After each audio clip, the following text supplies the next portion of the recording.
देखना है। ठीक है, अभी हम बात करेंगे कि जल प्रदूषण। हम भारत में जल प्रदूषण के बारे में बोल ही रहे हैं, तो हम देखेंगे कि भारत में दो नदियां, गंगा और यमुना, इन दोनों में किस तरह से आपका प्रदूषण किस तरह से हो रहा है, उनका स्रोत क्या क्या है मुख्य तौर से। तो यहाँ पे हम देखेंगे कि भारत के उत्तर प्रदेश, बिहार और पश्चिम बंगाल से होते हुए गंगा जाता है। और यहाँ पे सबसे ज्यादा प्रदूषित जो जगहें हैं वो है कानपुर के नीचे का जो जगह है, मतलब कानपुर के आगे जहाँ गंगा बहता है वहां पे प्रदूषण सबसे ज्यादा होता है। उसके बाद फिर आपका वाराणसी के आगे जो जगह है वहां पे होता है, और पश्चिम बंगाल में आपका जो फरक्का बराज है, आपका वहां सबसे ज्यादा होता है प्रदूषण। तो ये तीन जगहों में अलग अलग आप देख रहे हैं कि गंगा कहीं कहीं पे सबसे ज्यादा प्रदूषित हो रही है। तो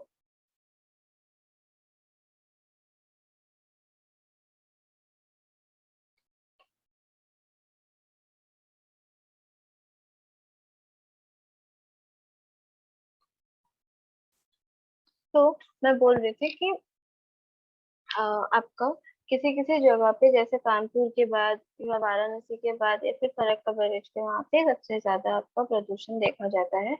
और उनका कारण ये है कि कानपुर जैसे जगह में सबसे ज्यादा आपका औद्योगिक प्रदूषण होता है, क्योंकि वहाँ बहुत सारे इंडस्ट्रीज है, फैक्ट्रीज है, तो वहां से जो पानी निकलता है इसकी वजह से आपको कानपुर के आगे आपका गंगा सबसे ज्यादा प्रदूषित होता है। उसी तरह से जो तो उससे हमें पता चलता है कि जहाँ जहाँ पे आपका नगरीय केंद्र है उस जगह पे आपका सबसे ज्यादा प्रदूषण होता है। ठीक है, वैसे ही अ, वैसे ही ऐसे होता है कि आपका जो नगरीय केंद्र होता है वहां पे आपका घरेलू अपशिष्ट भी नदी में सबसे ज्यादा होता है, और लास्ट जो होते हैं वो मतलब वहां पे जनसंख्या सबसे ज्यादा होता है, तो इसीलिए वहां पे लाश वगैरह भी ज्यादा निकलता है, और जो घरेलू जो कचरा है वो भी सबसे ज्यादा होता है। तो वो सब चीजों की वजह से, आपके लाशों के विसर्जन की वजह से, या फिर आपका जो घर से जो कचरा निकल रहा है उसकी वजह से, ये सब चीजों की वजह से ऐसी जगहों पे, ऐसे नगरों में सबसे ज्यादा प्रदूषण हो रहा है। ठीक है, और यहाँ पे आपको दिया गया है कि कौन सा जगह सबसे ज्यादा आपका मुख्य प्रदूषक है, जैसे कि कानपुर, इलाहाबाद, वाराणसी, पटना और कोलकाता जैसे नगरों में आपका सबसे ज्यादा घरेलू कचरा अ, निकलता है। ठीक है, अभी हम बात करते हैं यमुना के बारे में। यमुना दिल्ली एवं उत्तर प्रदेश से होते हुए बहता है। वो सबसे ज्यादा प्रदूषित रहता है दिल्ली से चंबल को मिलने तक, और मथुरा व आगरा में। तो इससे आपको क्लियरली पता चलता है कि सबसे ज्यादा आपका अ, दिल्ली एक शहरी इलाका है, तो वहां पे सबसे ज्यादा प्रदूषण हो रहा है, क्योंकि वहां पे बहुत सारे उद्योग है और वहाँ का जनसंख्या बहुत ज्यादा है। तो इस वजह से दिल्ली में सबसे ज्यादा हो रहा है आपका प्रदूषण। वैसे ही मथुरा और आगरा बड़े बड़े नगर है, तो उन जगहों में प्रदूषण ज्यादा होना, मतलब यमुना का सबसे ज्यादा प्रदूषित होना एक तरह से जायज है। ठीक है, तो प्रदूषण का यहाँ पे प्रकृति क्या है आपका, जो हरियाणा और उत्तर प्रदेश द्वारा पानी के सिंचाई हेतु निर्गमन, कृषि गतिविधियों के कारण यमुना जल में उच्च स्तर पर सूक्ष्म प्रदूषण का प्रवाह, और दिल्ली का घरेलू एवं औद्योगिक कचरा का नदी में प्रवाहित करना। तो थर्ड पॉइंट मैंने आपको ऑलरेडी बोल दिया है, और बाकी यमुना हरियाणा और यूपी होते हुए आता है, तो वहां पे सबसे ज्यादा जो पानी होता है यमुना का उसको खींच लिया जाता है सिंचाई के लिए। और फिर वही कृषि गतिविधियों की वजह से जो यमुना का जल है वो बहुत ज्यादा प्रदूषित होते हुए निकलता है दिल्ली के आगे और मथुरा और आगरा में।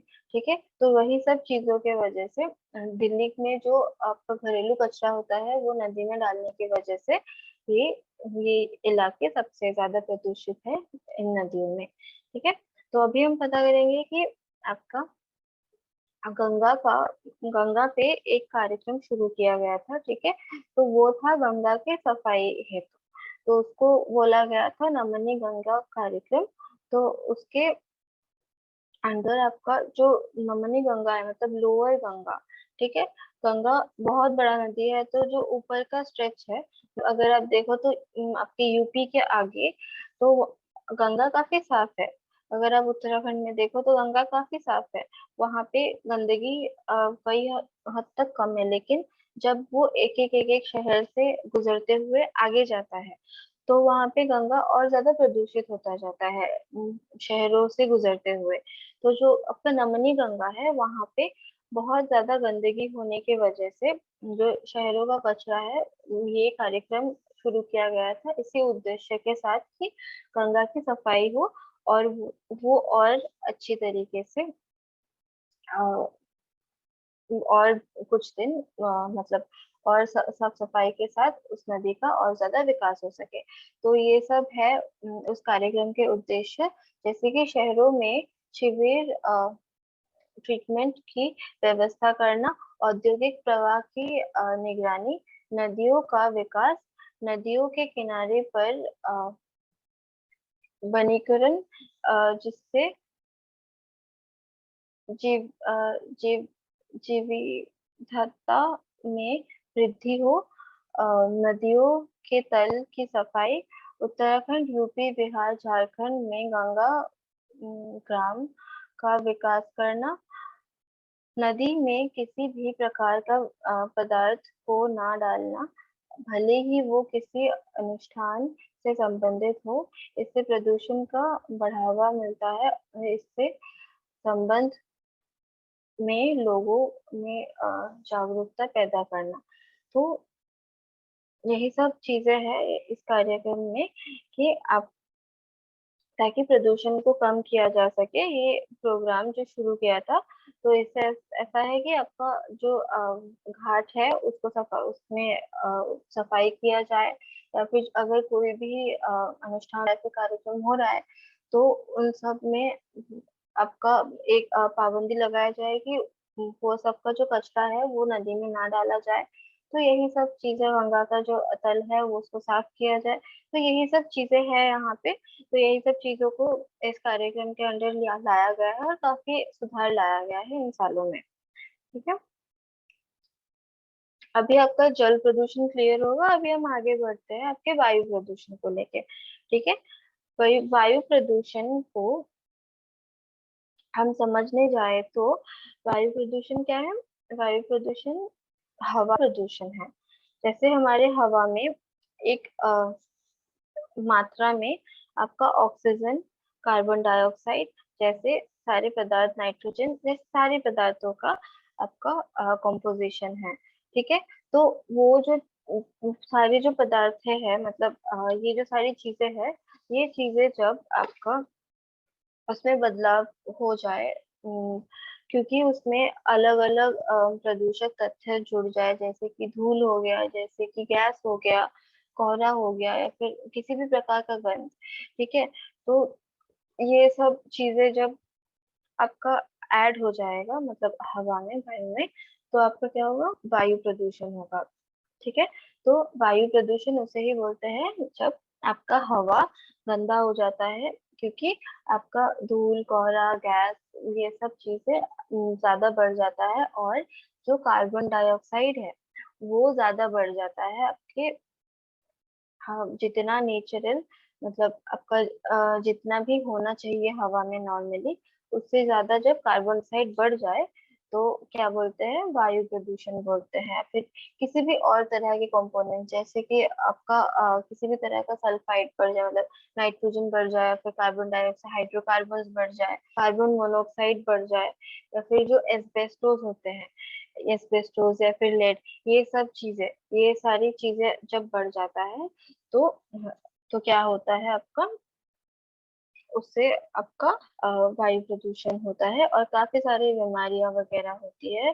तो जैसे कि आपका वायु प्रदूषण से मैं बता दूं आपको, मेनली आपको किस तरह की बीमारी होंगे। आपको सारा सांस लेने वाला दिक्कत होगा, जैसे कि आपका हो गया कि कोई किसी भी प्रकार का आपका रेस्पिरेटरी इलनेस। ठीक है, मतलब कि आपको जैसे कि अस्थमा हो गया, या फिर उस तरह की बीमारियां जहाँ पे आपके फेफड़े ज्यादा ध्यान में आए, तो उस तरह की बीमारियां आपके वायु प्रदूषण से होता है। आपके नर्वस सिस्टम में या फिर आपके सर्कुलेटरी सिस्टम में आपको पूरी तरह से ये डैमेज करने का क्षमता है। ठीक है, तो अभी हम देखेंगे कि आपका जो वायु प्रदूषण है उसके स्रोत क्या क्या है।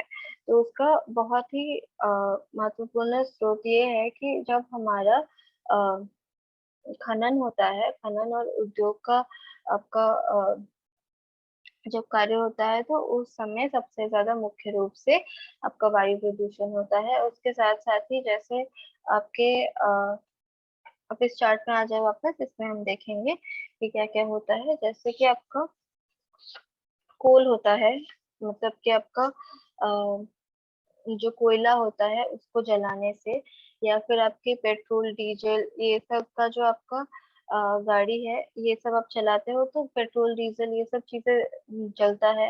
या फिर कोयला जलता है जब आप घर में चूल्हा जलाओ, या फिर आप ऐसे भी अगर ऊर्जा जैसे उद्योगों में ऊर्जा प्रकट करने का आपका वो होता है, मतलब कोशिश होता है, तो उस टाइम क्या होता है कि आपका थर्मल जो प्लांट होता है उसमें आपका कोयला इस्तेमाल होता है। तो वो सब चीजों में आपका बहुत ज्यादा धुआं निकलता है। और वो क्या करता है, वो धुएं में क्या होता है, आपका जो ऑक्साइड्स होता है, आपके जो सल्फर ऑक्साइड्स होते हैं, और आपके जो नाइट्रोजन के ऑक्साइड्स होते हैं, या फिर आधा जला हुआ जो आपका कार्बन डाइऑक्साइड, आपको जो कार्बन डाइऑक्साइड के जो पार्टिकल्स होते हैं, कार्बन पार्टिकल्स होते हैं, तो वो क्या बनते हैं, कार्बन मोनोऑक्साइड्स बनते हैं, या फिर हाइड्रोकार्बन बनते हैं। तो वो सब चीजें क्या करता है, वायु को प्रदूषित करता है। ठीक है, तो ऐसी चीजें, या फिर जैसे आपका जो औद्योगिक जो कचरा है, तो औद्योगिक कचरा या फिर जो ठोस कचरा है, वो निपटाने के लिए जाता है, या फिर जो आपका अ, जो आपका अ, वाहित मल है, मतलब जो सीवेज डिस्पोजल है, मतलब जल का जो आपका जो पानी के साथ मिलके जो कचरा आता है आपके टॉयलेट से, आपके नालियों में से, वो सब जब निपटाने जाते हैं, तो ऐसे ऐसे ऐसे ऐसे पदार्थें निकलती है हवा में, ऐसे केमिकल कंपाउंड्स, मतलब कि आपके ऐसे रसायन निकलते हैं, जैसे कि आपके अमोनिया, या फिर आपके एस्बेस्टोस हो गए, बेरिलियम हो गए, ये सब चीजें क्या करता है, आपका वायु को प्रदूषित कर देता है। ठीक है, तो वही सब चीजों से आपका सबसे ज्यादा वायु प्रदूषण होता है।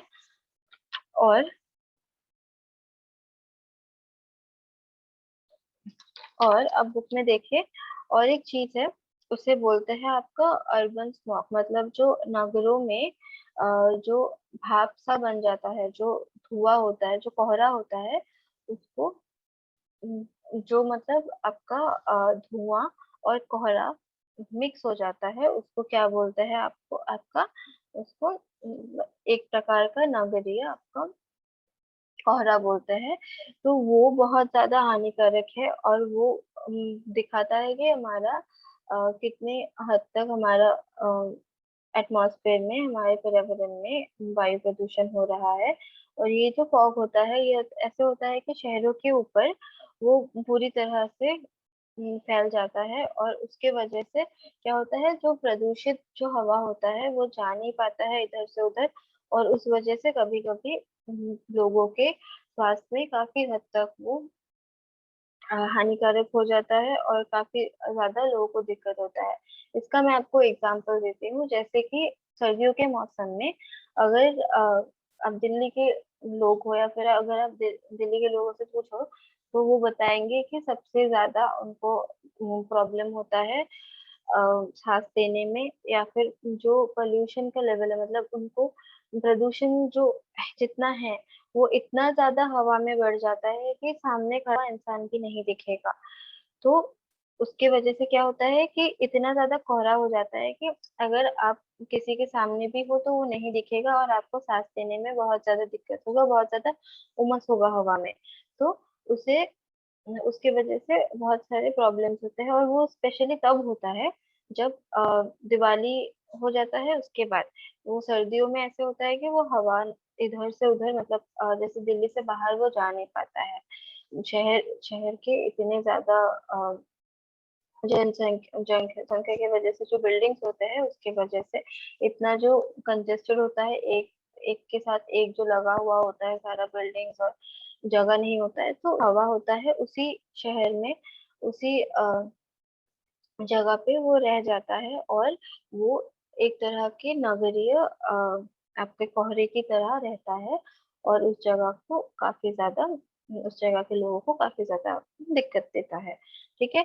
और एक चीज है जो वायु प्रदूषण करता है, जो बहुत ज्यादा बुरा है, वो है आपका एसिड रेन। इसको बोलते हैं आपका एसिड रेन, मतलब जो वर्षा होता है उसमें एसिड होता है, उसमें उसका जो ऐसे जो बारिश का पानी होता है उसका जो पीएच वैल्यू है, उसका पीएच वैल्यू जितना होता है उससे काफी ज्यादा बदल जाता है, और काफी ज्यादा आपका अ, उम, अलग होता है जब आपका एसिड रेन होता है। तो क्या होता है कि उसका पीएच वैल्यू कम हो जाता है पानी का, और आपका जो मॉन्यूमेंट्स होते हैं, मतलब आपके जैसे घर है, जैसे कि आपका एग्जांपल आप ले सकते हो, ताजमहल है, ताजमहल का जो मार्बल है उसका खबर आया था काफी सालों पहले कि उसका जो मार्बल है, उसका मार्बल उखड़ के आ रहा है। मतलब जो उसका लेयर है, उसके मार्बल के लेयर से जैसे कि छिलका ऐसे निकल निकल के आ रहा है, वो छील छील के आ रहा था। तो वो क्यों हुआ? वो एसिड रेन की वजह से हुआ।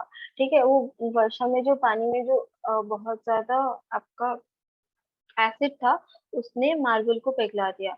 तो उस तरह की चीजें होती है। वैसे ही इंसानों के लिए भी ये काफी ज्यादा हानिकारक है, क्योंकि एसिड रेन अगर होता है तो वो लोगों के स्किन के लिए काफी ज्यादा हानिकारक होता है। तो इस तरह के आपके प्रॉब्लम्स होते हैं आपके वायु प्रदूषण की वजह से। ठीक है। तो होपफुली आपको वायु प्रदूषण समझ में आ गया है, और आप नोट कर रहे ना, आप नोट कर ले, और अगर आप चाहे तो आप स्क्रीनशॉट भी ले सकते हैं इसका। ये बुक में जो दिया हुआ है वही है, लेकिन मैं आपको बोलूंगी कि मैं जो बोल रही हूँ उसके आप पॉइंटर्स में आप नोट्स बना लो, ताकि आपको बाद में आंसर लिखने में भी ज्यादा से ज्यादा इजी हो, और आप फटाफट लिख भी सको, और साथ में आपको ज्यादा बेहतर तरीके से समझ में आए, जबकि आप सुन भी रहे हो और लिख भी रहे हो तो।